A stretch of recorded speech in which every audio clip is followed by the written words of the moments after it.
귀한 찬양에 감사드립니다. 두 분 너무 아름다우시네요. 네. 할렐루야. 우리 좌우 앞뒤 분들과 인사 나누도록 하겠습니다. 잘 오셨습니다. 네, 잘 오셨습니다. 한 번 더 인사하실 때에 은혜 많이 받으세요. 인사하도록 하겠습니다. 은혜 많이 받으세요. 네. 오늘 이 저녁에도 하나님의 은혜가 저와 여러분 가운데 충만하기를 바랍니다. 오늘은 완전한 자라는 제목으로 함께 말씀을 나누기를 원하는데요, 특별히 제가 한 책을 읽고 은혜 받은 것들이 좀 있어서 그것들을 함께 좀 나누려고 합니다. 한 주에 한 번씩은 이 자리에 올라오는데요, 왜 이렇게 떨리는지 모르겠어요. 네. 아까 분명히 6시 한 40분까지는 분명히 안 떨렸거든요. 40분부터 갑자기 떨리기 시작하더라고요. 네. 안 떨고 잘할 수 있도록 여러분 응원해 주시기 바랍니다. 네, 감사합니다. 농사를 지으면서 자급자족했던 아주 먼 옛날과는 다르게 요즘 시대를 살아가기 위해서는 꼭 필요한 것들이 있습니다.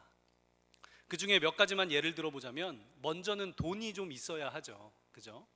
그렇지 않으면 기본적인 것들을 우리가 해결할 수 없습니다. 의식주 문제도 물론 해결할 수 없지만 가장 기본적인 것들도 해결할 수 없습니다. 제가 얼마 전에 집을 나서게 되었는데 그 지갑을 놓고 온 것을 좀 뒤늦게 알게 되었어요. 그리고 나서 이제 일 처리들을 하려고 보니까 아무것도 못 하겠더라고요. 그만큼 돈이 굉장히 중요합니다.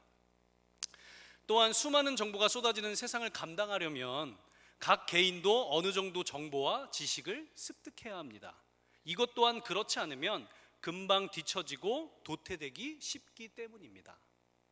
뿐만 아니라 이 복잡한 세상을 살면서 쌓인 스트레스도 취미나 여행 등으로 풀어야 합니다. 안 그러면 스트레스 때문에 병이 생기기 때문이죠. 여러분 다 동의하십니까? 근데 이런 것들 말고도 현대 시대를 살아가기 위해 필요한 것들이 많이 있고, 또 그것들 중에 어느 것 하나 중요하지 않은 것이 없는 것이 현실입니다. 이것은 예수님을 믿는 우리 성도라고 해도 예외는 아닙니다.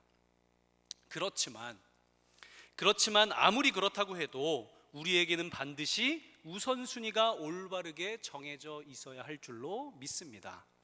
조금 더 정확하게 말해서는 성도들은 이런 것들보다는 다른 것에 우선순위를 두는 사람이어야 한다는 것이죠.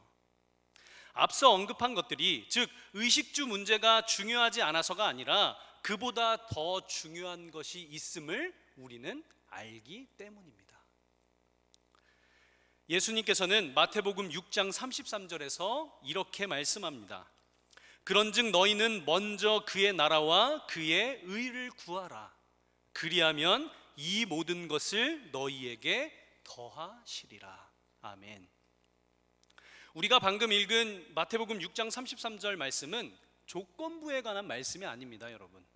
즉 그의 나라와 의를 구해, 그러면 너희에게 줄게, 이것이 아니라는 이야기예요. 즉 뒤에 것에 무게를 두고 앞에 것을 조건으로 다는 것이 아니라는 것입니다. 그것이 아니라 오직 하나님을 가장 우선순위에 두고 전력을 다하면, 우리의 전심을 다하면 그때 비로소 하나님께서 풍성하게 채워주신다는 것을 말씀하고 계신 것입니다. 다시 말해서 뒤에 것이 주가 아니라 앞에 것이 주이며, 뒤에 것은 심지어 우리의 몫이 아니다라는 것입니다. 정리하자면 이렇죠. 예수님께서는 의식주 문제에 헤어나지 못하는 사람들을 향하여 삶의 최우선 순위를 하나님께 두라고 말씀하신 것입니다. 여러분, 모든 상황 속에서 특별히 어렵고 힘들고 두려운 가운데에도 내가 아니라, 또 세상이 아니라 하나님께 우선순위를 두었을 때 그때 비로소 충만해진다는 것을 기억하고 그렇게 행하시는 저와 여러분 되기를 간절히 소망합니다. 따라서 우리는 우리의 우선순위를 돌아볼 필요가 있습니다. 무엇에 우선순위를 두고 살아가는지 말입니다. 만약 우리의 우선순위를 하나님께 두지 않았다면, 그것은 우리가 하나님을 믿는다고는 하지만 삶의 방식은 여전히 세상 사람들과 같다는 것을 깨닫고 즉시 돌이켜야 할 줄로 믿습니다. 그렇다면 여러분, 하나님께 최우선 순위를 둔다는 것은 무엇을 의미할까요? 어떤 것을 의미할까요, 여러분? 한번 생각해 보세요. 하나님께 우선순위를 둔다는 것은 어떤 것을 의미할까? 여러분, 그것은 무엇보다 삶의 모든 면에서 하나님과 바른 관계를 맺는 것을 뜻합니다. 오늘 본문에 등장하는 노아가 바로 그와 같은 사람이었어요. 본문 9절의 말씀을 함께 읽어보도록 하겠습니다. 본문 9절 말씀입니다. 함께 읽겠습니다. 시작. 이는 의인이요 당대의 완전한 자라. 그는 하나님과 동행하였으며. 아멘. 말씀은 노아를 당대의 완전한 자라고 평가하고 있습니다. 여러분, 노아가 어떻게 이런 평가를 들을 수 있었을까요? 어떻게 하면 이런 좋은 평가를 노아가 들을 수 있었을까요? 말씀에 나오듯이 다른 이유 때문이 아니라 그는 하나님과 늘 동행했기 때문인 줄로 믿습니다. 다시 말해서 날마다 하나님과 바른 관계를 맺으며 동행했기 때문에 당대의 완전한 자라는 평가를 들을 수 있었던 것입니다. 바라기는 저와 여러분 모두가, 이 자리에 함께 예배드리는 저와 여러분 모두가 하나님으로 하여금 말씀 속에 노아와 같은 평가를 듣게 되기를 바랍니다. 따라서 오늘은 어떻게 해야 우리가 노아와 같이 될 수 있는지, 하나님께 친히 그런 평가를 들을 수 있는지, 도대체 노아는 구체적으로 어떤 삶을 살았고 또 하나님과 어떻게 올바른 관계를 맺었는지 함께 세 가지로 나눠보는 시간을 가지도록 하겠습니다. 첫 번째로 노아는 자신과 세상을 구분하였습니다. 굉장히 중요한 말씀이죠. 여러분, 본문 5절과 8절의 말씀을 한번 보십시오. 먼저 본문 5절 말씀 함께 다시 한번 읽어보도록 하겠습니다. 5절 말씀입니다. 시작. 여호와께서 사람의 죄악이 세상에 가득함과 그의 마음으로 생각하는 모든 계획이 항상 악할 뿐임을 보시고.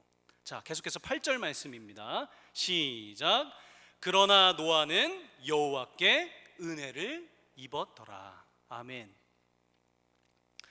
하나님께서 보시기에 당시 모든 사람들은 어땠다고요? 악했습니다. 악했어요. 말씀대로 죄악이 세상에 가득하고 그 세상에 사는 사람의 계획 또한 악하였습니다. 그런 세상이었다라는 거예요. 그런데 오직 한 사람, 누구요? 네, 노아.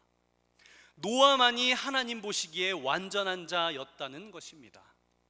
즉 노아는 세상과 자신을 구분했다라는 이야기죠. 세상과 같지 않았다. 그렇게 죄악된 세상과 노아는 같지 않았다라는 이야기입니다.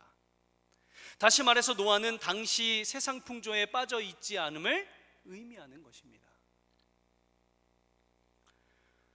여러분, 세상 풍조에 빠지면 결코 그들과 구별되지 못하고, 그렇게 되면 하나님 앞에서 절대로 완전한 자가 될 수 없음을 기억하시기 바랍니다. 우리가 하나님과 바른 관계를 맺기 원한다면, 그래서 궁극적으로 그리스도의 완전으로 우리가 나아가려면, 여러분 그걸 목표로 하고 계시죠? 네, 다 그러신 거죠? 네, 그러기를 원한다면 세상 풍조에 우리가 휩쓸리지 않고 우리 자신을 세상으로부터 구분할 줄 알아야 된다는 거예요. 사탄이 사람을 유혹할 때 즐겨 쓰는 세 가지 방법이 있다고 합니다. 제일 먼저는 이렇게 얘기한대요. 우리 마음속에 딱 한 번만이야. 두 번도 아니고 딱 한 번만 하는 거야. 이렇게 얘기를 한대요. 여러분, 유혹을 이기기 쉽습니까? 어렵습니까? 네, 어렵죠. 한 번만 하면 되는데, 저도 돌아보면 그런 일들이 굉장히 많은 것 같아요. 아무리 마음을 다잡고 다짐하고 결단해도 마음속에서 딱 한 번만 해볼까? 하는 마음이 딱 들면 그것을 좀처럼 꺾기가 어려워요. 자, 아무튼 요거를 겨우 넘겼다고 칩시다. 그러면 그 다음번에는 이렇게 공격한대요. 이번이 마지막이야. 다시는 안 해도 돼. 그러니까 마지막으로 한 번만 하는 거야. 여러분, 마지막이 마지막일까요? 여러분 다들 경험해 보셨죠? 네, 마지막은 또 다른 시작이더라고요. 제가 보니까. 네. 자, 이렇게까지 했는데 이 사탄이 성공을 못하면 마지막 비장의 무기를 꺼낸다고 합니다. 뭐라고 얘기하냐면, 세상 모든 사람들이 다 그렇게 하는데 뭘 그래? 자, 봐, 다 그렇게 하고 있잖아. 왜 너만 그래? 라고 이야기한다고 합니다. 사탄이 우리에게 주는 그 달콤한 유혹의 핵심이 무엇입니까? 바로 어렵게 살지 말고 그냥 편하게 세상 풍조를 따라 살라는 것입니다. 여러분, 우리는 이러한 유혹을 단호히 거부할 수 있어야 할 줄로 믿습니다. 설령 세상 모든 사람들이 자신의 목적을 위해서라면 수단과 방법을 가리지 않고 또 불의와 거짓이 일상이 되었다 할지라도, 우리가 사는 세상이 그렇다 할지라도 우리는 마땅히 그러지 않아야 합니다. 세상 풍조를 따르지 않고 그것을 단호히 거부함으로 그것들과 자신을 구분하여 온전히 하나님과 바른 관계를 맺는 저와 여러분 모두가 되기를 바랍니다. 아멘. 자, 두 번째, 노아는 어떤 사람이었냐면, 노아는 말씀을 온전히 듣는 사람이었습니다. 온전히 듣는 사람. 자, 창세기 6장 19절의 말씀을 한번 보시기 바랍니다. 창세기 6장 19절 말씀입니다. 함께 읽어보겠습니다. 시작. 혈육 있는 모든 생물을 너는 각기 암수 한 쌍씩 방주로 이끌어들여 너와 함께 생명을 보존하게 하되. 아멘. 이 말씀은요, 하나님의 심판을 대비해서 모든 생물을 방주로 데려와 그 생명을 보존하라는 하나님의 명령입니다. 노아에게 주신 하나님의 명령이에요.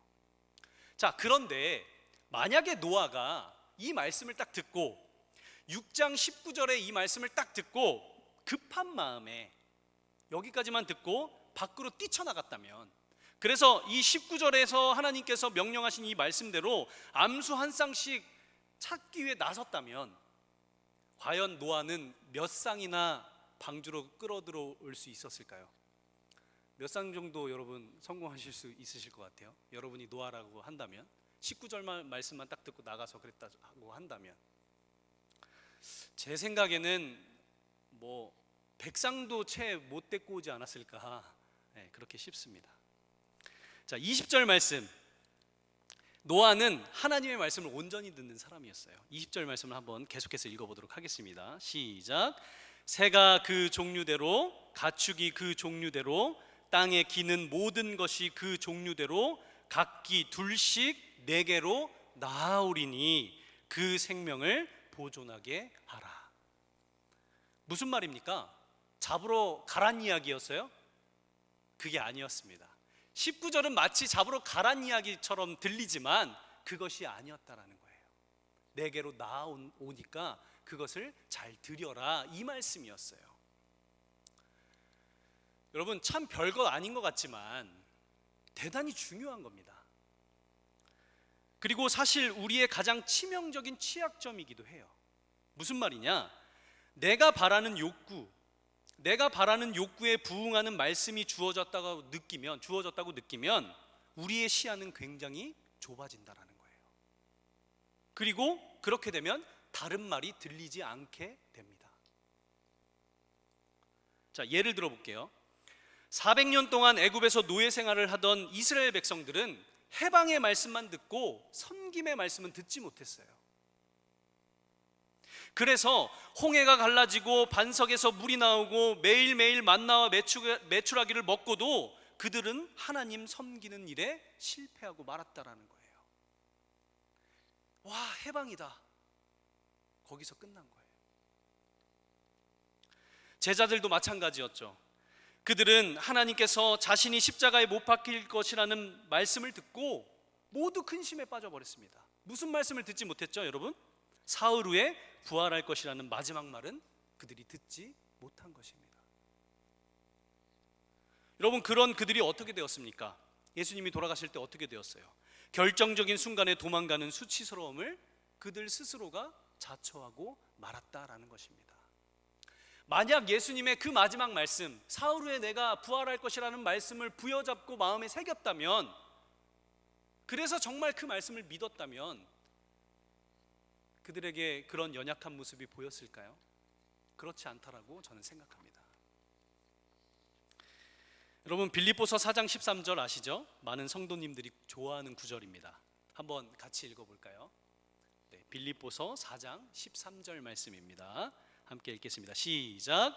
내게 능력 주시는 자 안에서 내가 모든 것을 할 수 있느니라. 아멘. 여러분 많이 좋아하시죠? 네.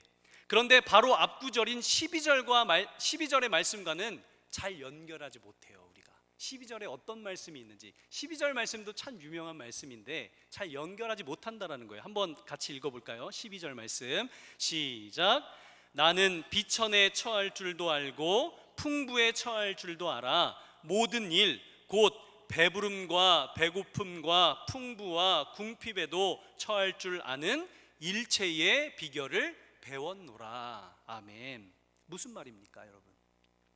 모든 물질적 욕망을 버리고 그 욕망을 뛰어넘었더니 그제야 주님의 능력 안에서 모든 것을 할 수 있었다는 바울의 고백인 것입니다. 그런데 이 말씀을 온전히 듣지 못한 우리는 그동안 이 말씀으로 우리의 욕망을 더욱더 채우는 일에만 사용한 것입니다. 여러분, 하나님의 말씀을 온전히 듣는 사람만이 하나님과 올바른 관계를 가질 수 있으며 그런 사람이 하나님 앞에서 완전한 자가 될 수 있다는 것을 마음속에 새기시고 그렇게 행하시는 저와 여러분 되시기를 간절히 소망합니다. 마지막으로 노아는 어떤 사람이었냐? 노아는 인내할 줄 알았던 사람입니다. 여러분, 노아가 얼마 동안 방주에 있었다고 생각하십니까? 얼마 동안 방주에 머물러 있었죠? 제가 아동부 친구들한테 이런 것들을 물어보면, 학생들이나 아동들한테 이런 걸 물어보면 40일 정도 이제 있었다고 대답을 합니다. 여러분 그렇게 생각하십니까? 흔히 사람들은 노아가 방주 속에 40일 정도 있었다고 생각합니다. 맞습니까? 아닙니다. 그것은 착각이에요. 40일은 그저 홍수가 쏟아져 내린 기간이 40일이에요. 노아는 그것보다 훨씬 더 오랫동안 방주에 있었어야 했습니다. 자, 창세기 7장 11절 한번 찾아보도록 하겠습니다. 얼마 동안 있었는지.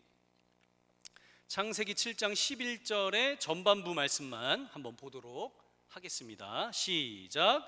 노아가 600세 되던 해 둘째 달 곧 그 달 11의 날이라. 자, 이어서 8장 13절과 14절 8장 13절과 14절 말씀을 한번 계속해서 읽어보도록 하겠습니다. 자, 시작. 600일 첫 달 곧 그 달 초하룻 날에 땅 위에서 물이 거친지라. 노아가 방주 뚜껑을 제치고 본즉 지면에서 물이 거쳤더니 둘째 달 21의 날에 땅이 말랐더라. 아멘. 자, 말씀대로 홍수가 시작된 날은 노아가 600세 되던 해 2월 17일이었습니다. 노아가 600세 되던 해 2월 17일 날 홍수가 시작된 거예요. 자, 그리고 노아가 방주에 들어간 날은 7일 전에 들어갔습니다. 자, 그러니까 10일 날 들어간 거예요. 600세 되던 날 2월 10일에 들어간 거예요. 그럼 그 해 2월 10일에 이제 들어갔는데 후에 땅에 물이 다 마르고 방주에서 나온 날이 언제였다고요? 이듬해. 그 이듬해 2월 27일이었다라는 것입니다. 한마디로 노아가 방주 속에서 얼마나 있었죠? 1년 17일. 1년 17일 동안 방주에 있었던 거예요. 자, 그렇다고 한다면 1년 17일 동안 노아가 방주에 있었다고 한다면 여러분 방주 안의 상황이 어땠을 것 같아요?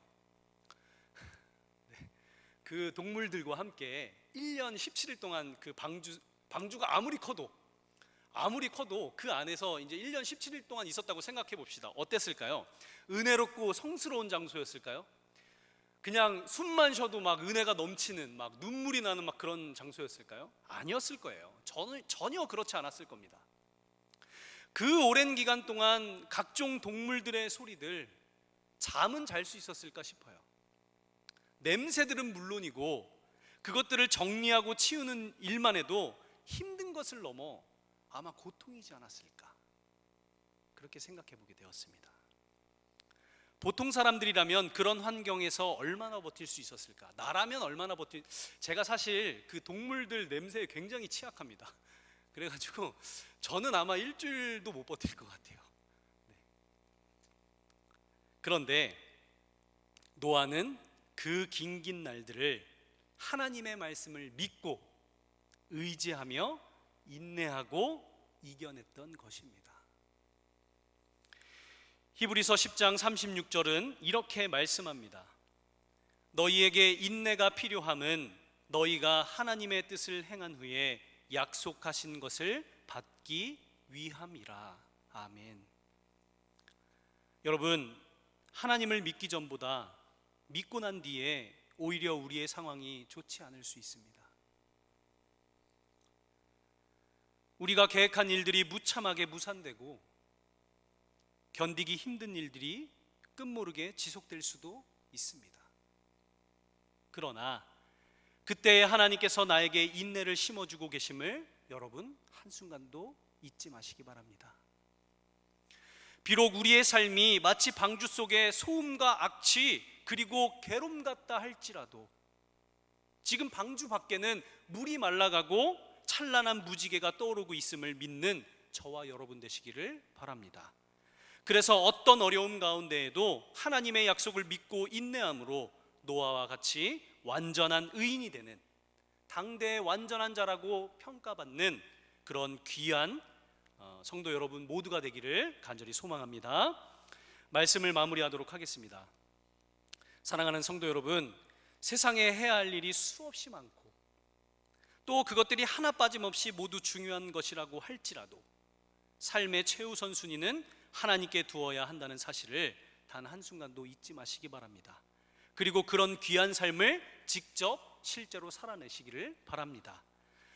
또한 오늘 나눈 말씀처럼 하나님과 항상 올바른 관계를 유지하기 위해서 나를 세상과 구분하고 말씀을 온전히 들으며 인내함으로 후에 주님께 노아와 같이 완전한 의인이라 칭함받는 귀한 성도 여러분 모두가 되기를 간절히 소망합니다.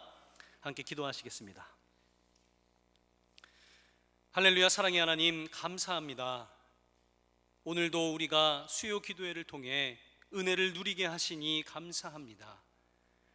주신 말씀을 기억하게 하시고 마음에 새기게 하시며 또한 그렇게 살아갈 수 있도록 인도하여 주옵소서.